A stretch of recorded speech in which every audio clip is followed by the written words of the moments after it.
going to work with to ensure that the small-scale farmers get the inputs at the right time. Joining us, of course, via video this morning, we do have the privilege to be speaking to a culture expert, that is Dr. Oliver Bulaya, to just discuss this particular matter with us at length. Doctor, good morning. Thank you so much for coming through, and I hope that your Tuesday is going on well so far. Good morning. Thank you. I'm so happy to be invited and to join you in this morning show. Quite concerning is the issue to do with distribution of farming inputs across the country. And of course, the Minister of Agriculture, Honorable Ruben Mutolopiri, did indicate that any time from now, government should be able to announce which particular supplier it is that they'll be working with. And we do understand these are matters that are supposed to start, or to at least some progress should be made by the time it's April. But this is mid-month of August. Do we see any particular impact on how the 2022 to 2023 farming season is going to be affected by the delay of the process of the farming inputs starting so far? Yeah, thank you so much for that very important question. The delay by the government, to start, distributing these inputs has ripple effects, in the farming, business. And it is, against what they stand on, because we've heard so many pronouncements, concerning, how the, our president, Mr. Hakainde Hichilema, and the entire, New Dawn government, is putting emphasis, on revamping, the agricultural sector. And as you are aware, I think you are Irene. Sorry, I didn't get your name first. It is, if we look at where we are coming from, and the pronouncements, the government has made, is to ensure that they revamp, the agricultural, sector, and ensure that we do things differently, from how things have been, for this a long time. But what is prevailing this time around on the ground is opposite, to the pronouncements, that the president himself and, the ministry itself, has been putting across. Because this delay is worrying, because most of the farmers don't know what is happening. And for your own information, most of these smallholder farmers are, that are being supported by the by the government are in numbers. They are in numbers, and these are the farmers that contribute, to the food basket, that we talk about. Maybe just giving you just a brief, background of where we are coming from. Last year, when the New Dawn government came into power, before they had, other ministers appointed. I think if the president appointed strategic, ministries, and one of the strategic ministry that was appointed before other ministries, apart from Ministry of Finance, was the Ministry of Agriculture. Yes. Are you getting me? Definitely, we are following you. Oh, okay, good. It's the Ministry of Agriculture. Being that, this is one of the strategic ministry that would have had, an opportunity, to flag off, the fertilizer input, support program. Now, this year we are talking about a new program. The government is talking about a new program, and this program is to do with the, a comprehensive agriculture support program. Now, when you are looking at this, new program, there are so many other interventions that they need to do. We hear the minister himself, mentioned of working together with Smart Zambia in ensuring that, there is, biometric, system being used, in getting, information or registering, our farmers. But all these things are not yet done. You understand? The farmers have not yet contributed money, for the fertilizer. And the registration has not yet done. And we are talking about, 1 million, farmers that will benefit, from this program. And also the government has indicated, different modalities in terms of inputs that shall be supplied to the farmers, because there will be a scale up in terms of, legumes, because we understand there will be others will get, pigeon peas, others will get, other, legumes apart from soya. So it is really a comprehensive, program. But it is worrying that nothing has been done so far. and the Ministry of Agriculture is silent. You understand? Our farmers are in a dilemma. So the implication is that any delay in terms of input, distribution has, effect in terms of planting.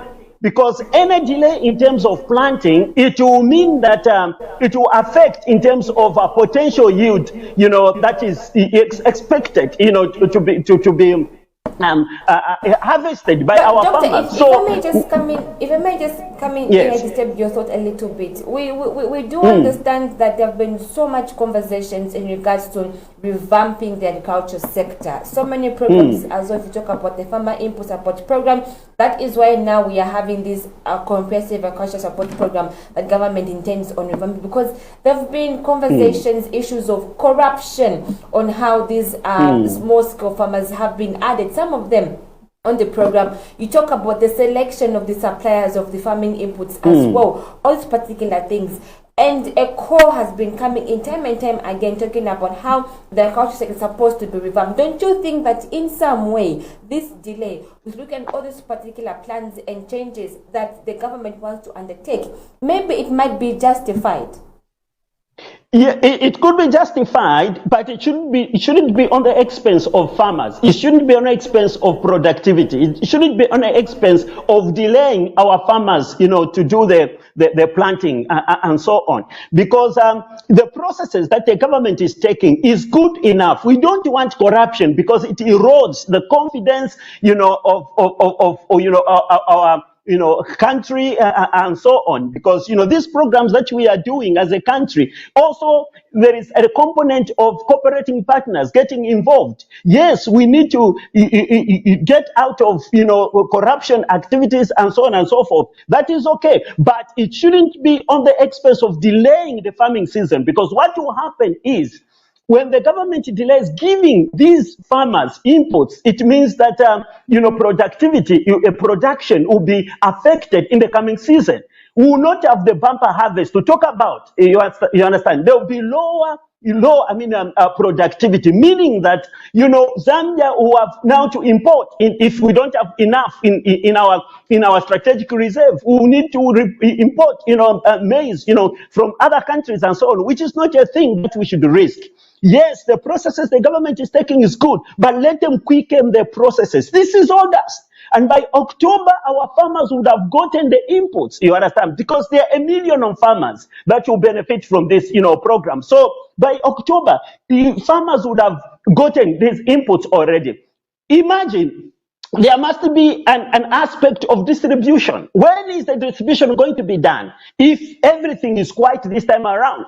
It is not a small program. This is a big program that needs time. This is a big program that needs, adequate planning. So what is essential is that our government, they are doing a good job, but let them quicken this, this process, because it will fight them back. You understand? If our farmers do not produce adequately as I expected, the blame will come back to the government. Farmers will not say, the government was carrying out a process of, getting rid of certain, activities that were not okay and that were impeding, the progression of agriculture in Zambia and so on. Farmers will not look at that. So what we are advising our agriculture, ministry is that they are doing a good job, but this one thing about, the fertilizer support program is a very important issue that they should be able to tap into quickly. Okay. With that now said, Dr. Oliver, is it safe to say that the country is likely to face the same problems that we incurred in the previous farming season due to the late distribution of the inputs? We are going back into the same. The government is trying to sort out certain impediments because, the issue that we had with FISIP is that certain people that were benefiting were not supposed to benefit, from this program. You understand? There were so much corruption involved in this kind of a program. And this is what the government is doing away with. But now, when you are looking at the new program, with new objectives, set, we don't know exactly what it is all about because, if it's not, adequate information that we can talk about. We don't know what this comprehensive program is all about. and how it's going to be delivered.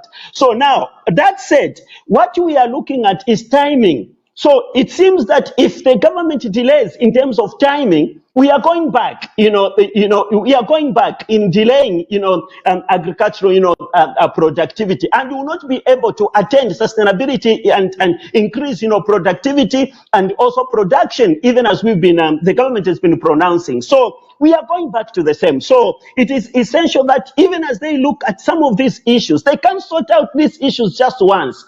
I believe that there must be modalities to ensure that they monitor what is happening as well as they look at, dealing with certain, impediments that, or certain issues that they've highlighted in terms of how the FISI program is being in the past.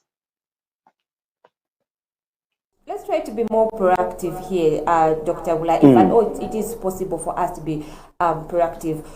This is probably not the first time, maybe we've seen such delays, not the first time that we've seen suppliers, of course, getting on board in regards to farming inputs being supplied to them. It's not the first time that we've seen procurement of different farming inputs and they get to be delivered late to the farmers. Are there any particular ways in which farmers can actually ensure that they get their farming inputs, even if governments get to delay? I know that majority, of course, are expecting and are benefiting from the farmer input support program, but away from government, are there any particular ways that you do expect farmers to be more proactive to ensure that with or without the input, with the delay at times from government, they can still get to start some farming activities as soon as the farming season is announced? A private, sector. This is one thing that we've been advising our farmers all along, because farming is business. And, I've always said, on this issue to say, some of these programs are well intended, but they are maintaining the farmers. They are not progressing the farmers, because farmers are so much dependent on what, expecting, dependent fully on the government, instead of taking their own steps and become, self-sustained and commercially viable, so that they are able to drive their own agricultural, activities as business.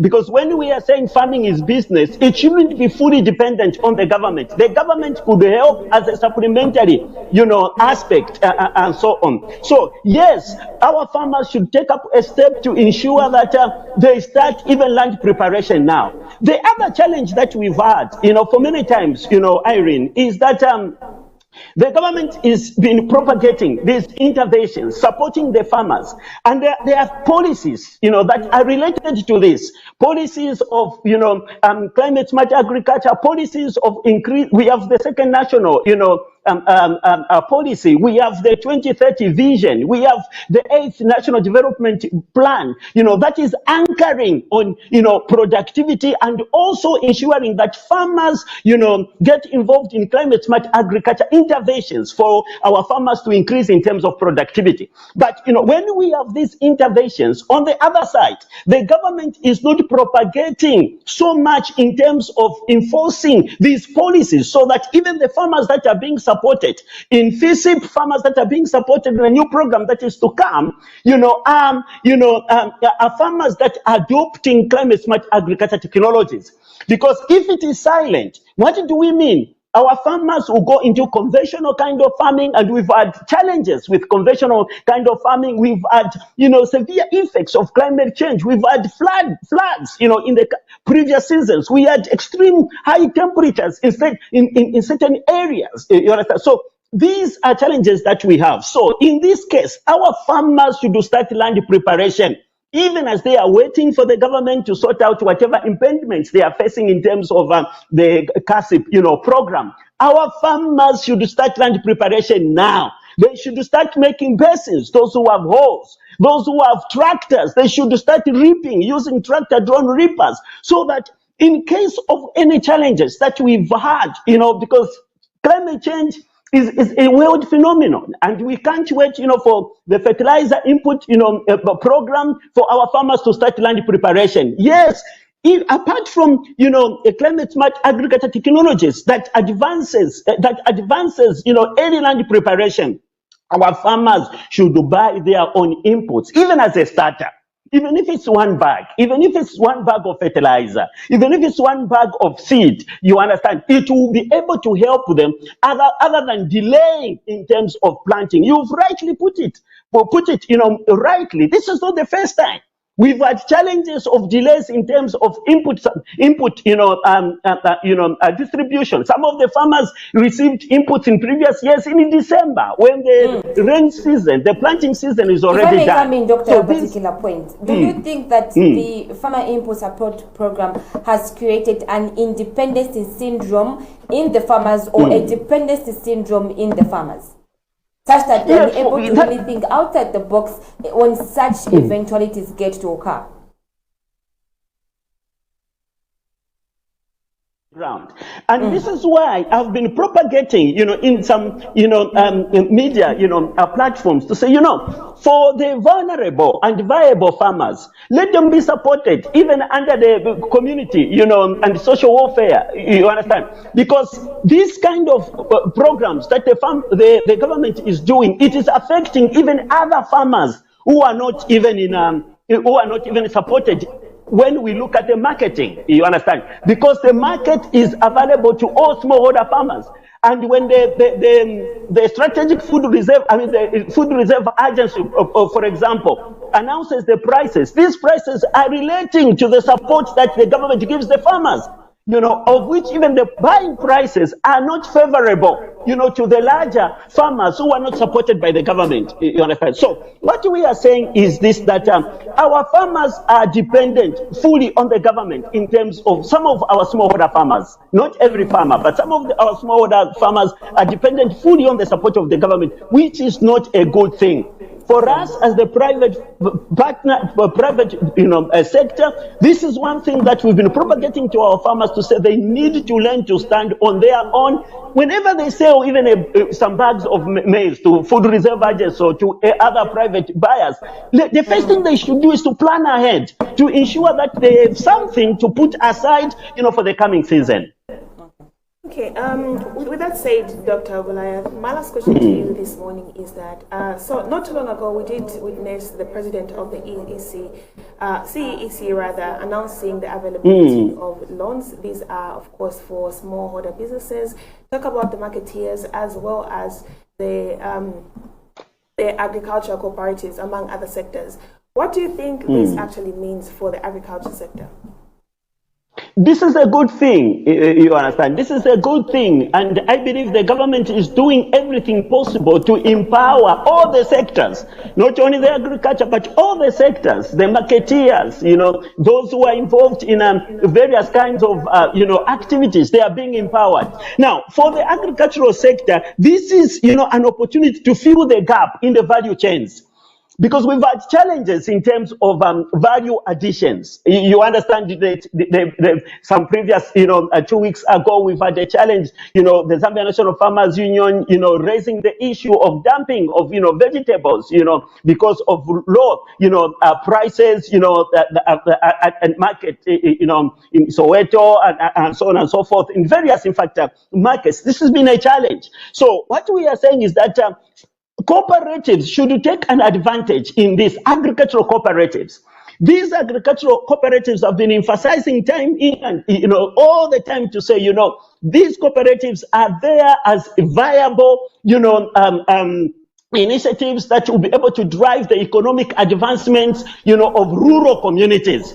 So cooperatives should take advantage and ensure that they apply, they apply so that they get, machinery also to add value additions. If it is to, any crops, any products that they are producing in their various, communities, this will be able to add, value in the agricultural, value chain. So the private sector as well should help, our cooperatives to train them on how they can access this money, and also help them on how to formulate, business plans, so that we help out, the cooperatives. This is a very good thing that will be able to drive the economic advancements of rural communities. But most of the farmers or most of these cooperatives who do not understand what this means will not be able to benefit. So only a few benefit, and others will remain. But what we are saying is that we are sharing this information to our cooperatives, to our farmers in the rural communities, so that they understand what this means to them.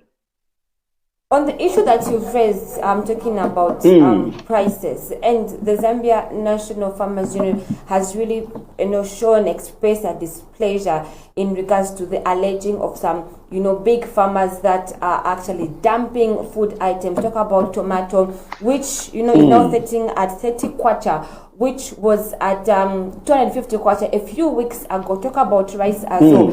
Some farmers in Chitambo are also complaining on the same issue.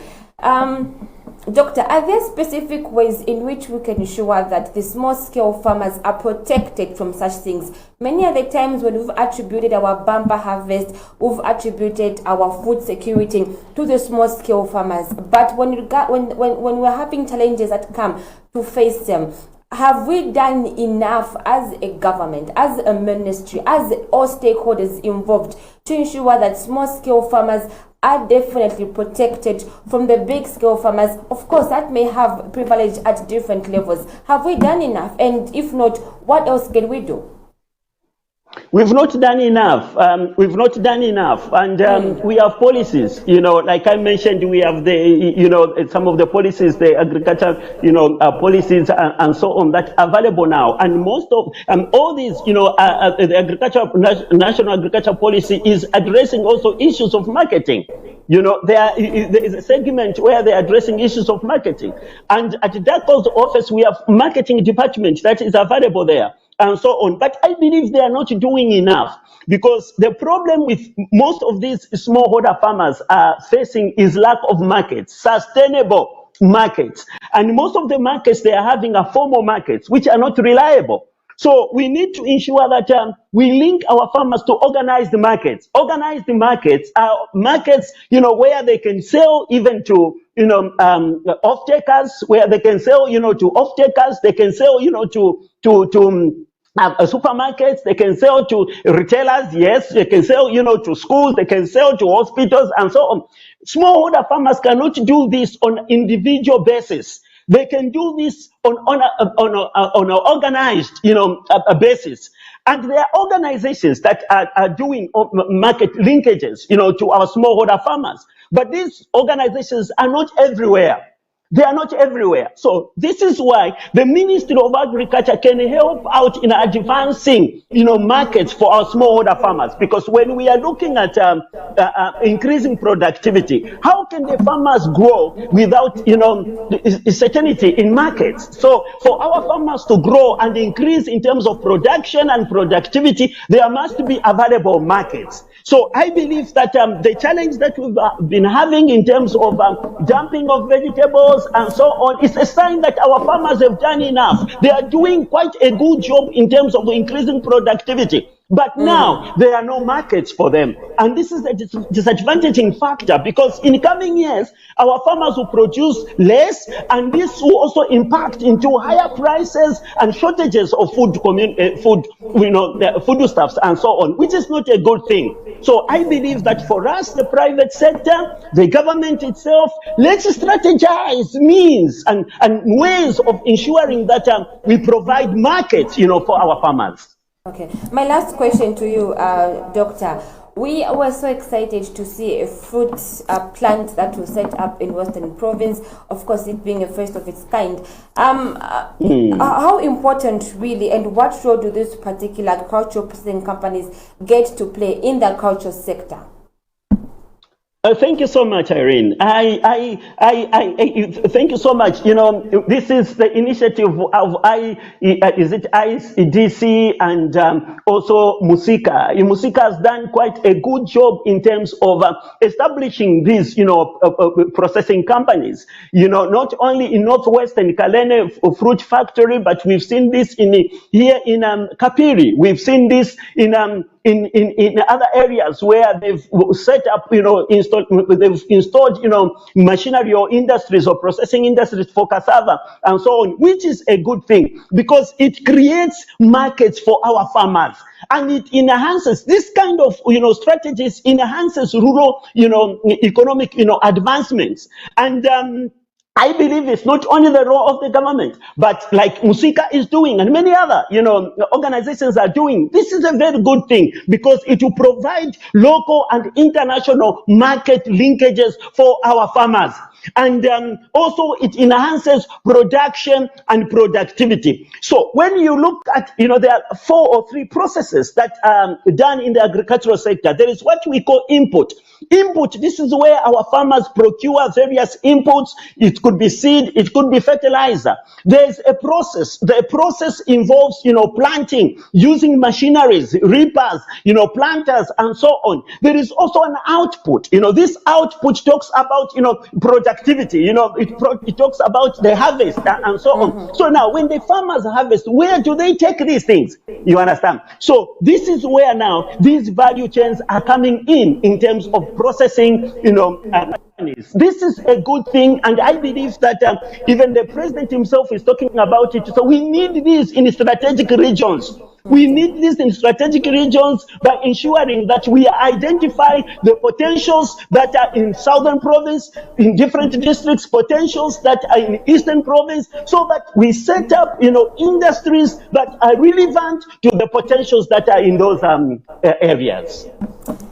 Thank you so much, Dr. Bulaya, for according us this time to interact with you on this very important matter. We do appreciate your time. Thank you. The pleasure is mine. Thank you so much. Thank you. Bye-bye. So we were just having a conversation there with a culture expert, Dr. Bulaya, looking at, of course, the delay or the late distribution of farming inputs across the country. As it stands still now, we haven't been indicated or told by the Ministry of Agriculture who the suppliers of the farming inputs are going to be. And of course, the farmers are waiting to see how this particular issue gets to unfold. Our hope, though, is that this will not get to bring any food insecurity that is regards to the farming season for the year 2022 going into 2023. Otherwise, definitely, Karen, we've come to the end of the show. We'll be back, of course, on your screens tomorrow at the same time of 7. On behalf of the entire production crew, my co-host Karen Chinda, myself Tracy Wando, Lawrence, and of course everybody else in charge of production, we wish you a lovely Tuesday morning and keep watching Millennium TV.